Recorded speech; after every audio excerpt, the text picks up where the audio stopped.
Berdoa selesai. Baik, hari ini ada yang tidak hadir? Ada. Siapa lagi? Apa? Baik. Ferdian sama Judy ya?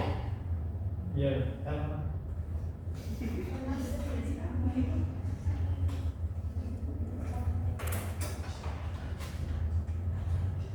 Baik. Ini pada ngantuk ya?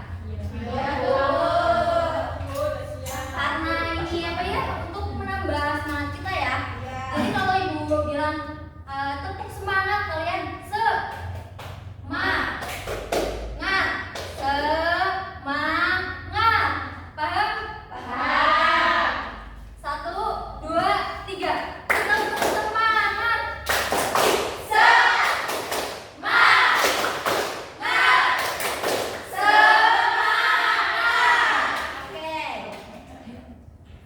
Jadi sebelum mulai materi, hari ini gua akan menjelaskan tentang pengertian, ciri, struktur, dan kaidah kebahasaan teks deskripsi. Ada yang sudah tahu apakah itu teks deskripsi? Pemaparan, deskripsi adalah pemaparan atau penggambaran dengan kata-kata secara jelas dan terperinci. Betul sekali. Teks deskripsi menurut KBBI adalah pemaparan atau penggambaran dengan kata-kata secara jelas dan terperinci. Tujuan kita mempelajari teks deskripsi ada yang tahu? Bisa angkat tangan kalau ada yang tahu? Untuk menjelaskan Menjelaskan apa, Mbak Nela? menjelaskan apa yang akan dideskripsikan. Baik, benar sekali. Mendeskripsikan objek, Bu.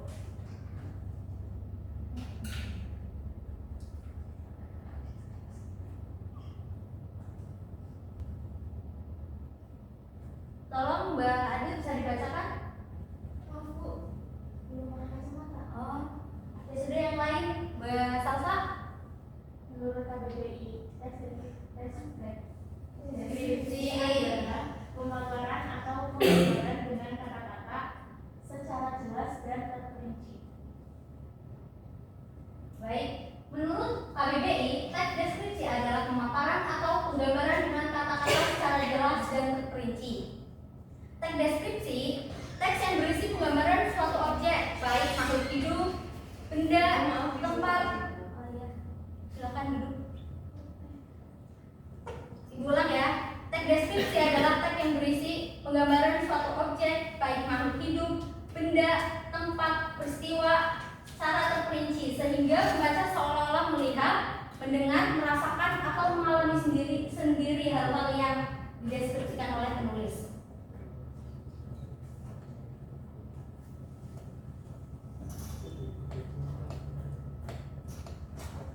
Ciri-ciri teks deskripsi. Ciri yang pertama, ciri teks deskripsi dari segi tujuan. Ada yang tahu maksud dari ciri teks deskripsi dari segi tujuan? Mbak Arieta? Tahu? Atau yang lain? Bisa angkat tangan? Baik, Mbak Adila, silakan. Teks deskripsi dibuat untuk menggambarkan objek serinci dan selengkap mungkin dari sudut pandang penulis. Baik. Jadi, ciri teks deskripsi dari segi tujuan adalah untuk menggambarkan objek secara rinci dan selengkap mungkin. Dengan begitu, pembaca dapat membayangkan objek tersebut seolah-olah mengalaminya sendiri. Itu sebabnya teks deskripsi melibatkan 5 kesan atau panca indera dari penulisnya: melihat, mendengar, mengecap, merasakan, dan mencium. Yang kedua, ciri teks deskripsi dari segi objek. Jadi, ciri teks deskripsi dari segi objek digambarkan secara khusus di teks deskripsi.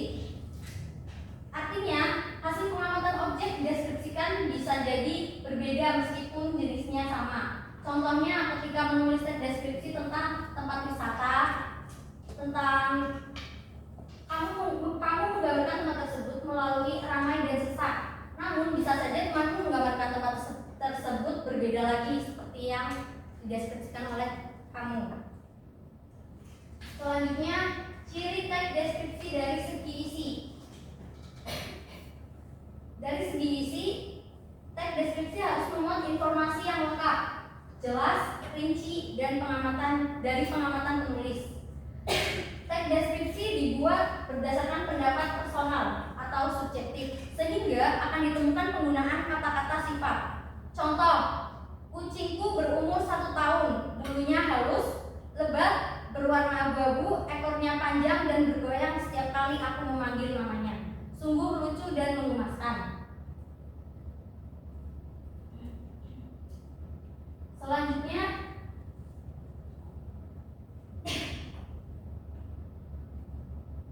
jenis-jenis teks deskripsi.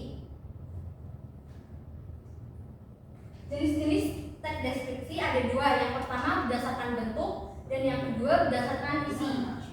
Berdasarkan bentuk, yang pertama teks deskripsi yang berdiri sendiri. Ada yang tahu maksud dari teks deskripsi berdiri sendiri?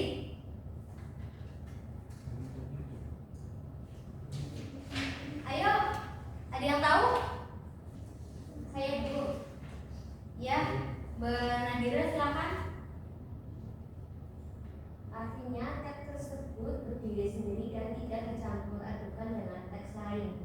Benar sekali. Ada yang tidak paham? Paham, Bu. Baik, selanjutnya teks deskripsi yang termasuk dalam bagian teks lain. Maksudnya, teks tersebut hanya muncul sekilas di dalam cerita pendek, novel, lirik lagu, atau iklan. Selanjutnya, jenis teks deskripsi berdasarkan isi. Berdasarkan isi ada 3. Yang pertama teks deskripsi spasial, yang kedua teks deskripsi objektif, dan yang ketiga teks deskripsi subjektif.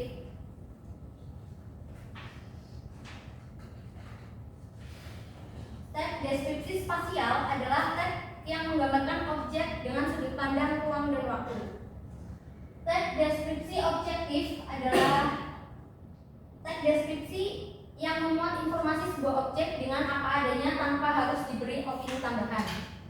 Dan selanjutnya teks deskripsi subjektif adalah teks yang memuat informasi dengan tambahan opini penulis sesuai dengan apa yang dilihat, didengar, atau dirasakan. Ada yang ingin ditanyakan mengenai ciri-ciri jenis-jenis teks deskripsi? Tidak ada. Baik, selanjutnya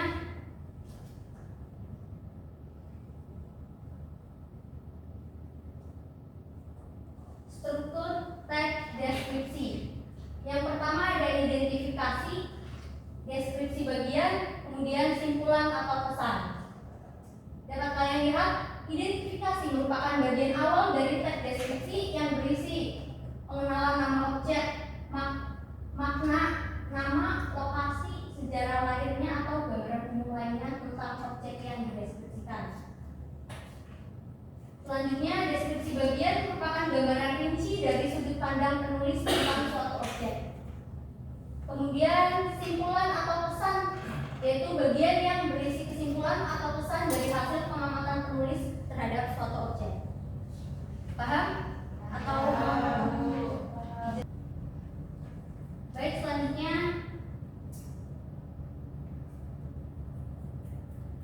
kaidah kebahasaan teks deskripsi. Yang pertama, ejaan dan tanda baca. Ejaan mencakup penulisan huruf kapital, ada 5. Yang pertama sebagai huruf pertama awal kalimat. Yang kedua sebagai huruf pertama nama seseorang. Yang ketiga sebagai huruf pertama nama bangsa, suku bangsa, dan bahasa. Yang keempat sebagai huruf pertama nama tahun, bulan, hari, dan hari besar. Dan yang terakhir sebagai huruf pertama nama geografi, contoh dan Oktober. Untuk poin pertama sebagai huruf pertama awal kalimat, sudah paham? Baik. Untuk yang kedua sebagai huruf pertama nama seseorang. Misal Nailatul, berarti huruf pertama pada kalimat Nailatul, N, berarti N menggunakan huruf kapital. Paham? Paham. Selanjutnya sebagai huruf pertama nama bangsa, suku bangsa, dan bahasa. Contohnya bangsa Indonesia. Indonesia menggunakan huruf kapital I. Paham? Paham. Selanjutnya sebagai huruf pertama nama tahun, bulan, hari, dan hari besar. Contohnya seperti Januari, J menggunakan huruf kapital, dan seterusnya. Selanjutnya sebagai huruf pertama nama geografi, contohnya sudah ada tertera yaitu Danau Toba. Dia menggunakan huruf kapital dan bukan menggunakan huruf kapital juga. Paham?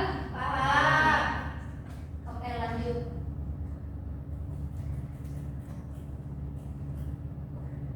Kaidah pembahasan yang kedua yaitu sinonim.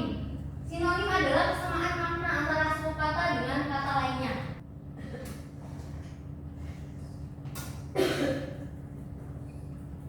Kata umum dan kata khusus. Kata umum atau biasa disebut sebagai hipernim adalah kata yang ruang lingkupnya luas dan mencakup banyak hal. Sedangkan kata khusus atau hiponim merupakan kata yang cakupannya lebih sedikit. Contoh, toko itu menjual berbagai jenis bunga. Ada bunga mawar, melati, anggrek, lili, dan kamboja. Kata umum dalam kalimat tersebut adalah bunga. Sementara kata khususnya yaitu mawar, melati, anggrek, kenanga, lili, dan kamboja. Bisa dimengerti? Bisa. Oke. Lanjut. Slide berikutnya. Kata sifat dan kata perincian. Kata sifat merujuk pada keterangan pada objek yang dideskripsikan. Kata perincian menjelaskan objek sehingga mudah dibayangkan oleh pembaca. Oke, selanjutnya kalimat serapan dan panca indera. Kalimat serapan dan panca indera yaitu kalimat yang penulisannya berhubungan dengan indera penglihatan, pendengaran, perasa, penciuman, dan pengecap. Contoh, wanginya harum dan memiliki banyak warna. Bunga mawar adalah bunga kesukaanku. Wanginya harum dan memiliki banyak warna. Kata harum itu merujuk pada indera penciuman. Lalu kita harus berhati-hati saat memegangnya sebab bunga mawar mempunyai batang berduri yang bisa membuat tangan terluka. Kata hati-hati saat memegangnya merujuk pada indera perasa. Paham? Paham. Selanjutnya, terima kasih. Sebelum Ibu melanjutkan ke kegiatan yang selanjutnya, Ibu akan berikan lembar kerja peserta didik atau yang biasa disebut LKPD. Untuk pengerjaan sebelumnya Ibu sudah membagi untuk 3 kelompok. Kalian bisa lihat pada grup yang sudah Ibu bagikan ya. Ya. Baik, bisa berkumpul dengan kelompoknya masing-masing. Silakan Ibu.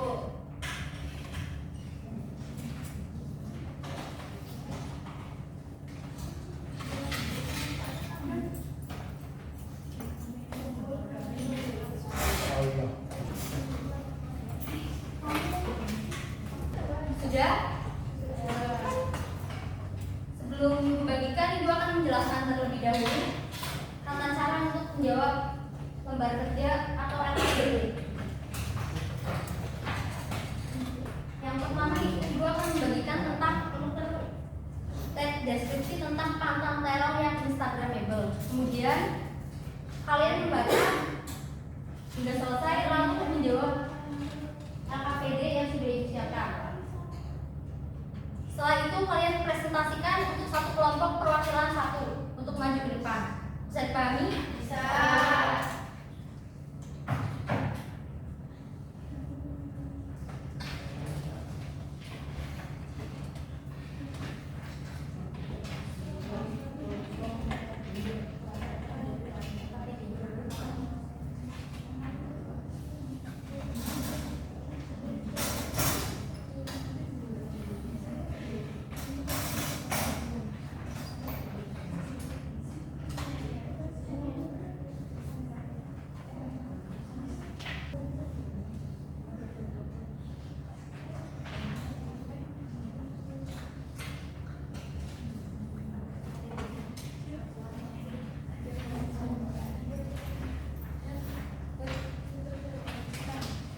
Tugas ini merupakan tugas kelompok, jadi Ibu akan meneliti setiap kelompok siapa yang bekerja akan mendapat nilai plus dari Ibu dan siapa yang tidak bekerja akan mendapatkan nilai kurang.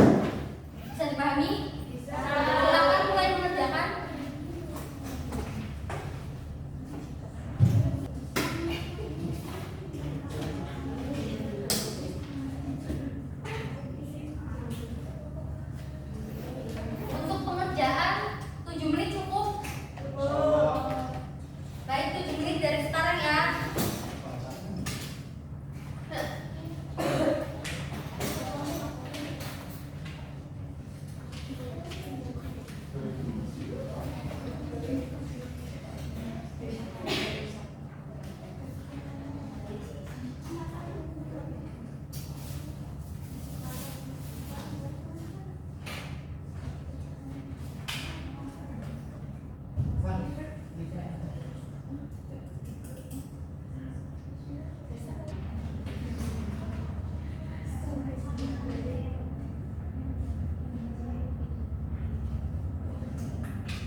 Sudah. Baik, untuk perwakilan silakan maju ke depan. Untuk kelompok 1, siapa yang mau maju ke depan? Kelompok 2, kelompok 3, kelompok 1. Iya, kelompok 1 silakan. Siapa yang mau mewakili?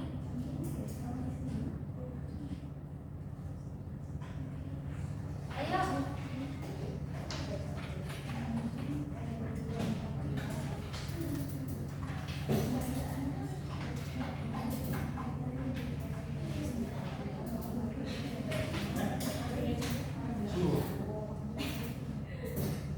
Sebentar. Untuk kelompok 2, kelompok 3, silakan.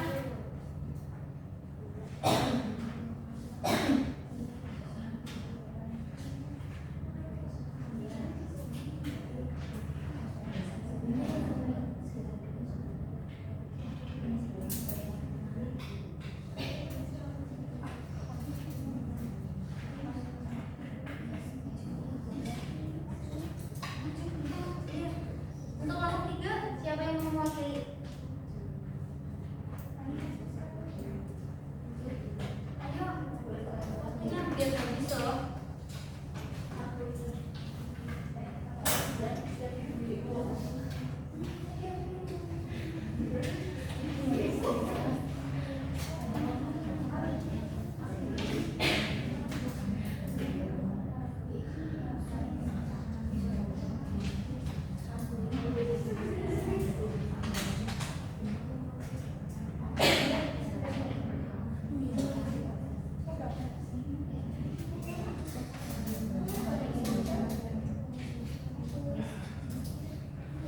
Baik, untuk kelompok 1 sebelah sana, kelompok 2 tengah, kelompok 3.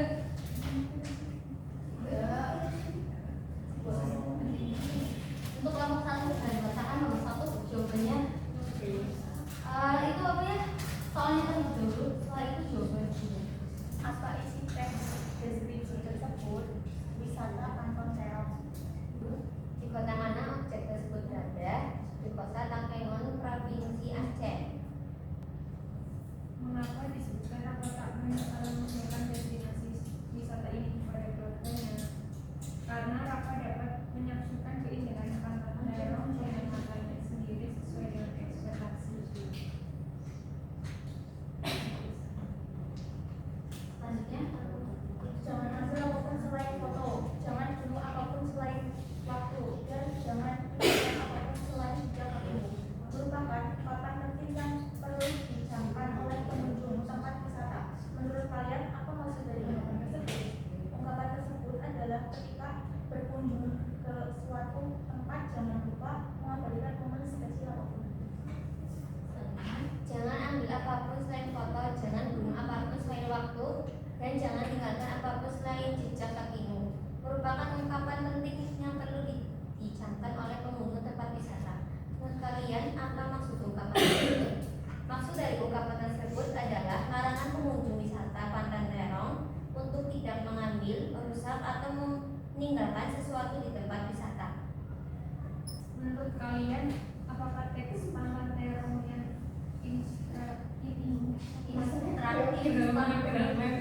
menarik? Tuliskan disertai alasan. Ia menarik karena di Pantai Terong dapat melihat warna langit yang jingga terkena semburat matahari di balik deretan gunung yang kokoh dan banyak warna yang dapat ditulis untuk foto. baik, untuk analisis tersebut dari bacaan pada deskripsi, kita lanjutkan pada pertemuan berikutnya. Silakan, boleh dulu. Tepuk tangan untuk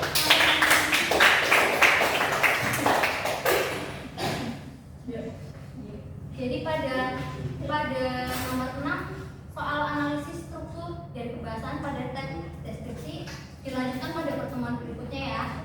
Karena mungkin pertemuan kali ini waktunya kurang dan masih kurang paham. Benar? Benar.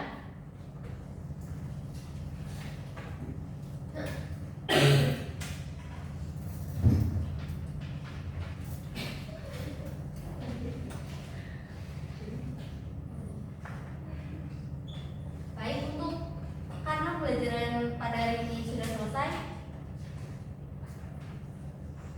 Jadi kita lanjutkan untuk pertemuan berikutnya. Bagaimana pembelajaran kali ini? Apakah menyenangkan? Apakah dapat dipahami? Apakah masih ada yang bingung? Baik. Untuk struktur pembahasan, apakah sudah paham semua? Baik. Baik, nanti kita bahas minggu depan lagi ya. Sekalian kita akan membahas mengenai menyunting teks deskripsi. Jadi apakah ada yang ingin ditanyakan? Baik. Simpulan pembelajaran pada hari ini ada yang ingin menyampaikan? Jadi teks deskripsi adalah teks yang berisi gambaran suatu objek. Selain itu, dapat disimpulkan bahwa pada struktur teks deskripsi terdapat struktur identifikasi yang berisi pengenalan tentang objek yang dideskripsikan. Struktur teks deskripsi bagian berisi gambaran rinci dari sudut pandang penulis tentang suatu objek, dan simpulan atau pesan berisi bagian kesimpulan dari hasil pengamatan. Baik, mungkin itu saja yang dapat Ibu sampaikan. Kurang lebihnya Ibu mohon maaf. Wassalamualaikum warahmatullahi wabarakatuh.